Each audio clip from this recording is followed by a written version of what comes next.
Good morning students.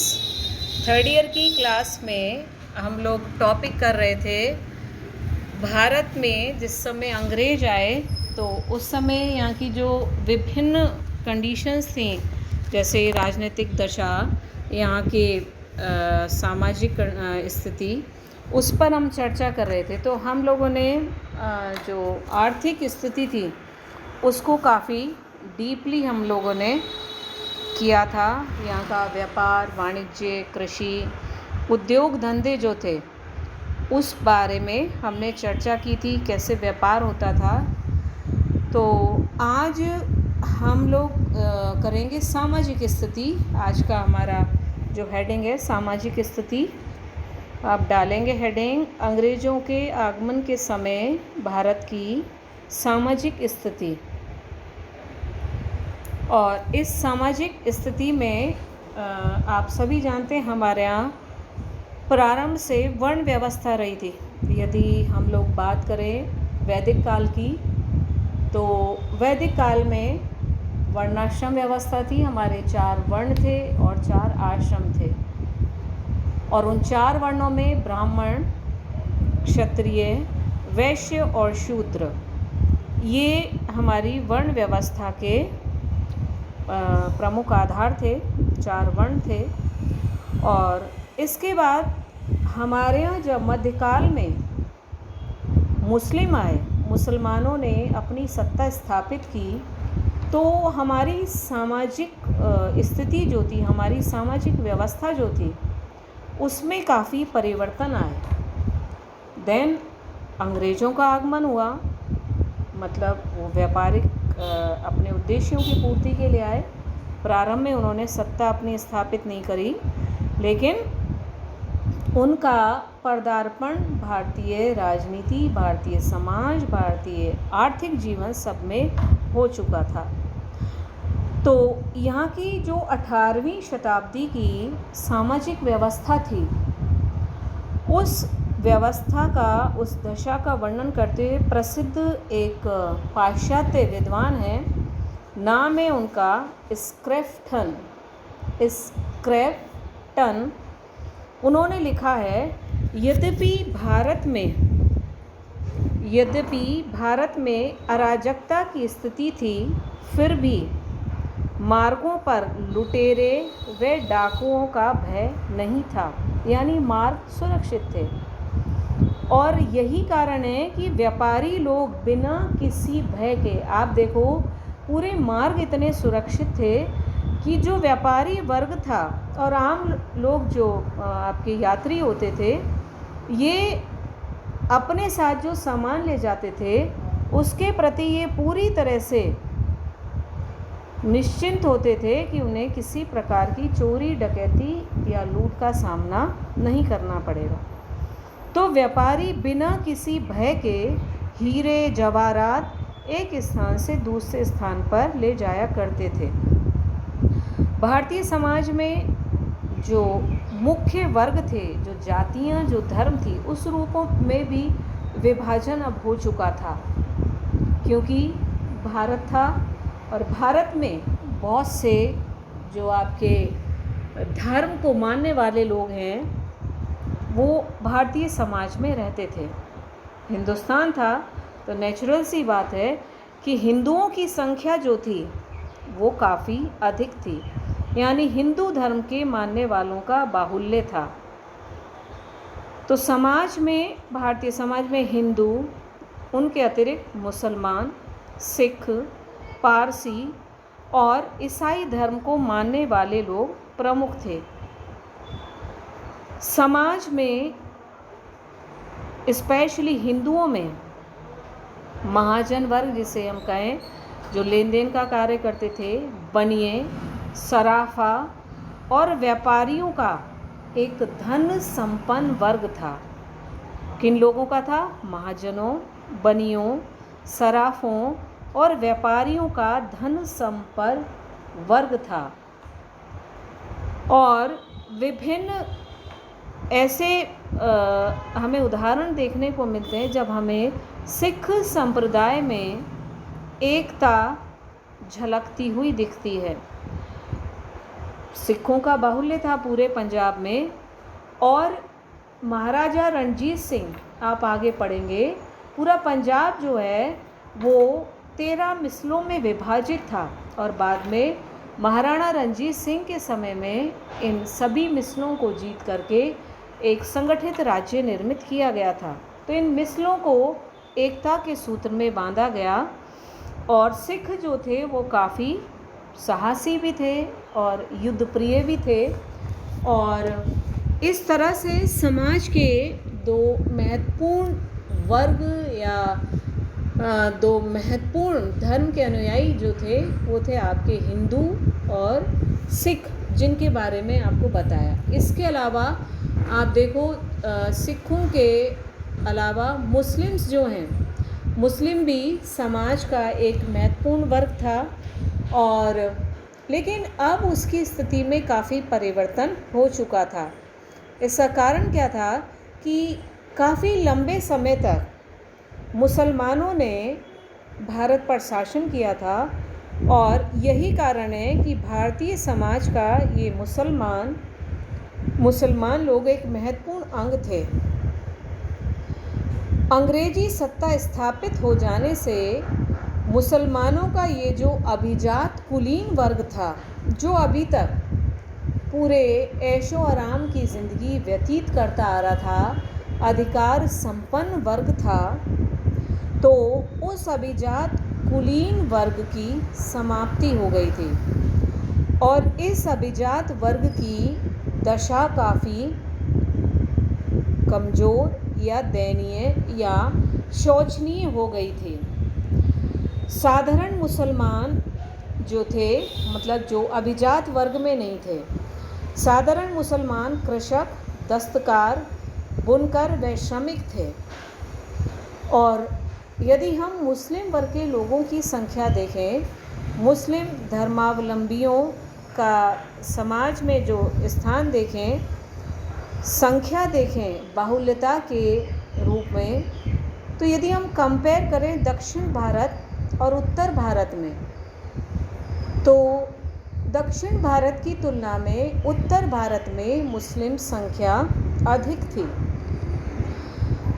ये साधारण मुसलमान जो थे, मतलब जो अभिजात वर्ग में नहीं थे, इनका कार्य क्या था? या तो ये कृषक बन गए, या दस्तकार बुनकर बन गए, श्रमिक बन गए। और 18वीं शताब्दी में स्थिति ये थी कि जो हिंदू समाज था, वो हिंदू समाज मुसलमानों को ही हे दृष्टि से देखता था। और विशेषकर जो निम्न वर्ग के मुसलमान थे, उन निम्न वर्ग के मुसलमानों को हिंदू समाज वाले लोग बिल्कुल भी पसंद नहीं करते थे। तो इस तरह से समाज जो है वो ये विभिन्न जाति, धर्म, वर्ग के आधार पर विभाजित था। और भारत में हिंदू, मुसलमान और सिखों के साथ भारतीय समाज में पारसी धर्म के लोगों का भी महत्वपूर्ण स्थान था।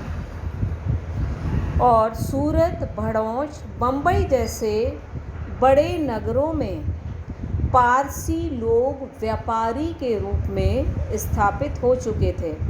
यानी जो व्यापारी वर्ग है, उसमें बड़े शहरों में जो व्यापारिक केंद्र थे, आप देखो भड़ौच बंदरगाह काफ़ी बड़ा रहा है, प्रसिद्ध रहा है। बम्बई का, सूरत का बड़े बड़े बंदरगाह थे, जहाँ से अंतर्देशीय और अंतर्राष्ट्रीय व्यापार हुआ करता था।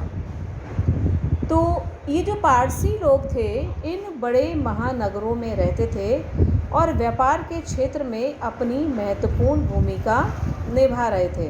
तो इस तरह से समाज का ये भी महत्वपूर्ण अंग थे। फिर इसके बाद हम बात करते हैं ईसाई धर्म के मानने वालों की या ईसाई संप्रदाय के लोगों की।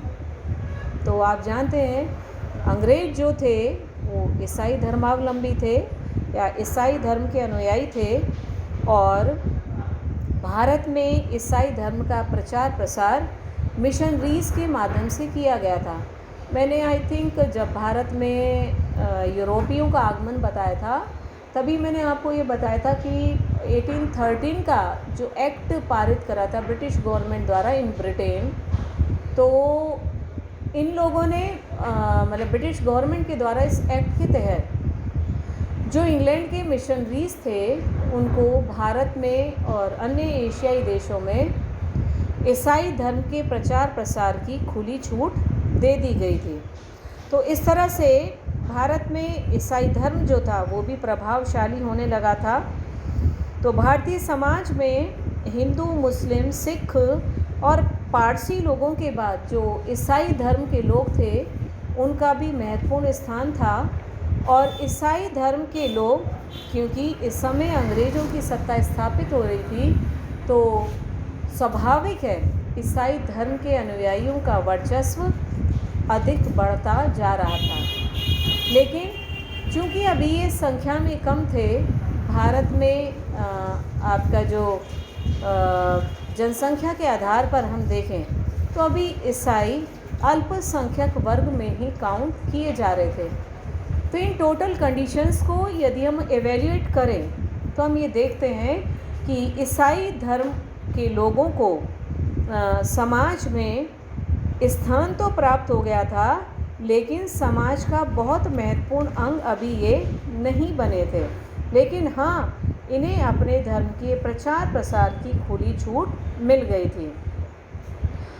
फिर भारत में बहुत से ऐसे लोग हैं, आज भी हैं और मध्यकाल में भी थे। एंड इससे पूर्व यदि हम देखें तो जो आपका 18th सेंचुरी का पीरियड है, बहुत से भारतीय लोगों ने इस्लाम ग्रहण किया था मध्यकाल में जब मुसलमानों का शासन था। उसका कारण ये था कि समाज के कुछ विशिष्ट लोगों द्वारा जो समाज का चातुर्वर्ण व्यवस्था थी उसमें जो चतुर्वर्ण था, और चतुर्वर्ण क्या कहें कि आप ये देखिएगा जो गरीबी की अवस्था में लोग जीवन यापन कर रहे थे उनको समाज में बहुत सारे अधिकारों से वंचित कर रखा था।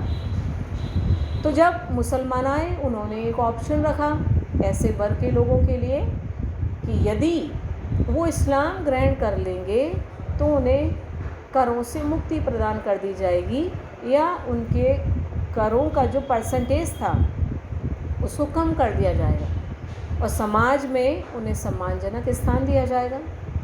तो मध्यकाल में ऐसे बहुत से लोग थे जिन्होंने इस्लाम ग्रहण कर लिया था। यदि आपको याद हो, फर्स्ट ईयर में हमने पढ़ा था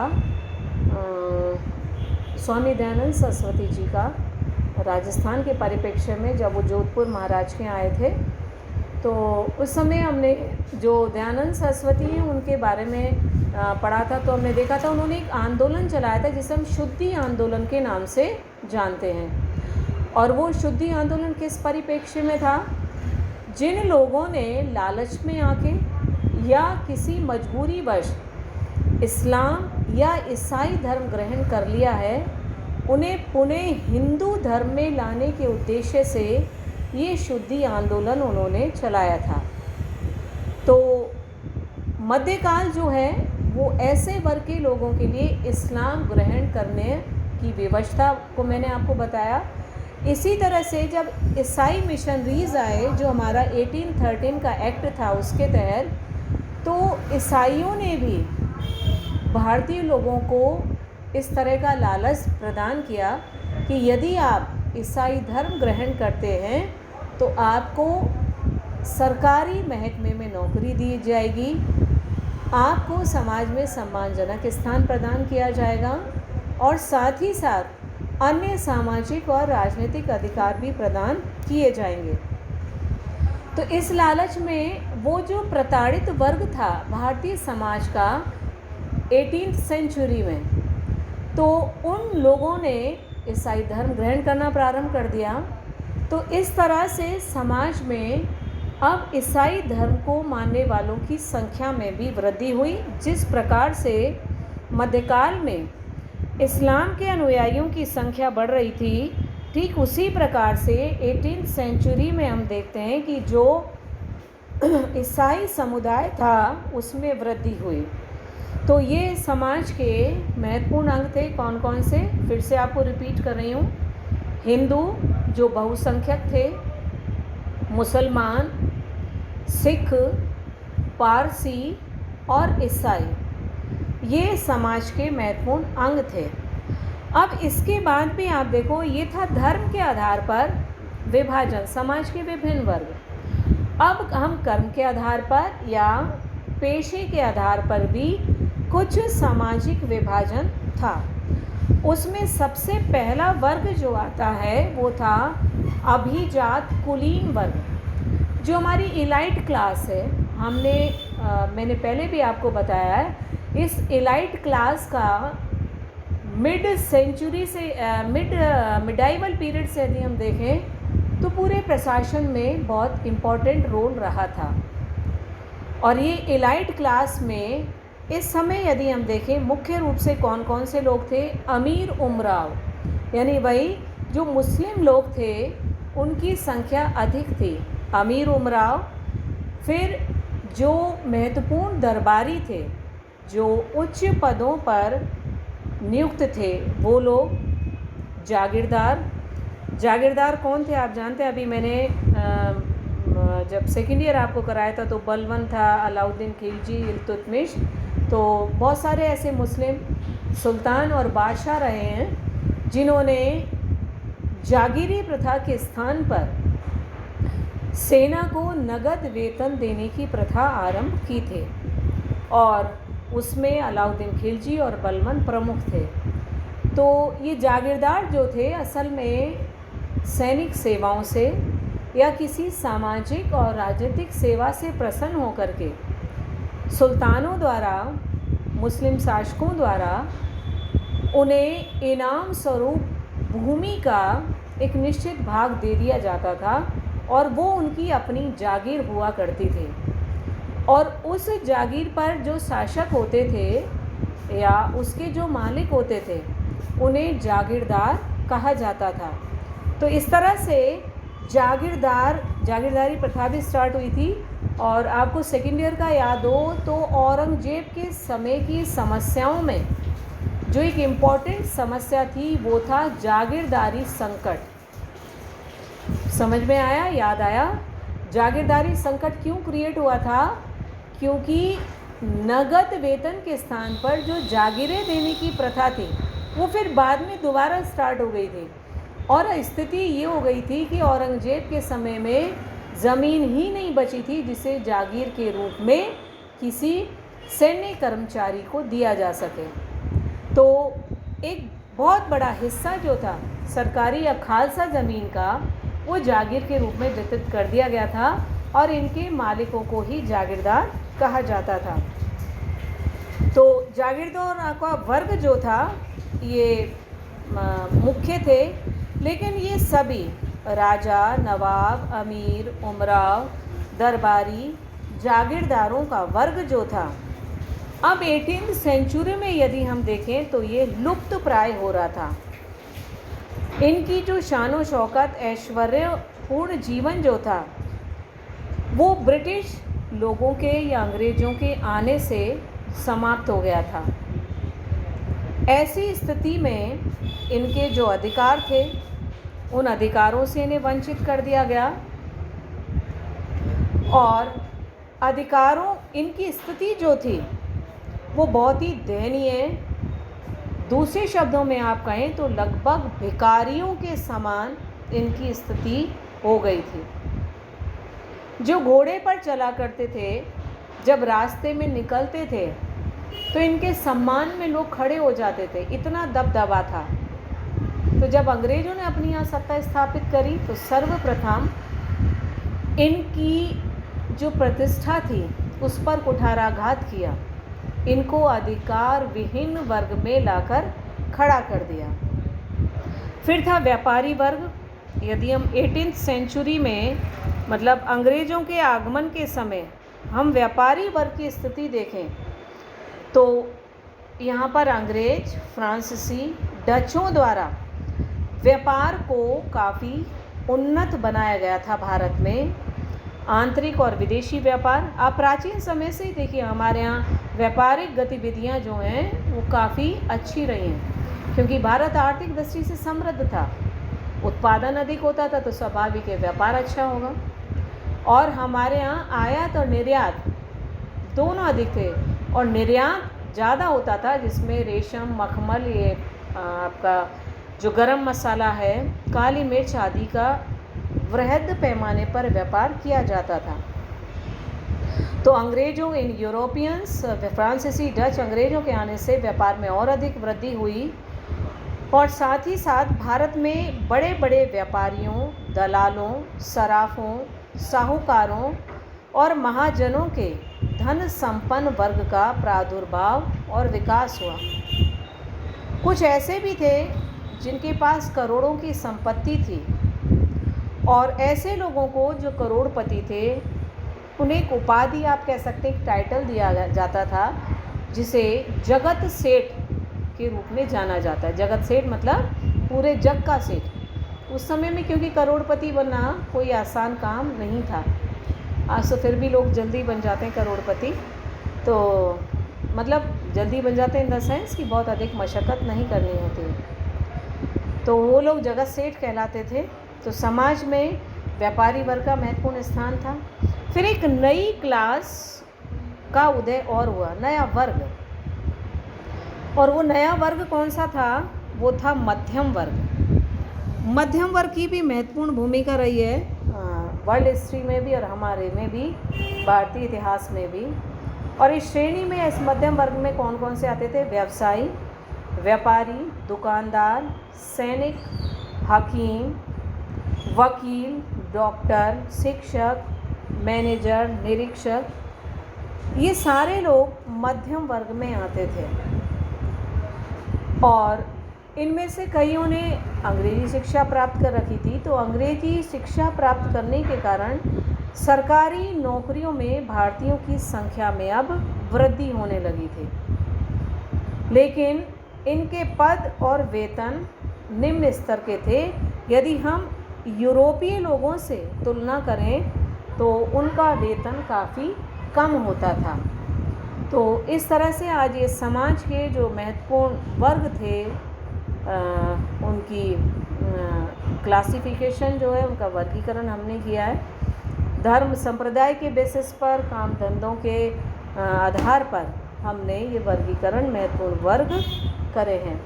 अब नेक्स्ट क्लास में हम लोग समाज में जो जाति प्रथा थी, समाज के कुछ ऐसे वर्ग थे जिनके साथ जिन्हें अन्याय झेलना पड़ा, स्त्रियों की दशा, और कुछ यहाँ के रीति रिवाज, खान पान से संबंधित बातों पर चर्चा करेंगे नेक्स्ट क्लास में।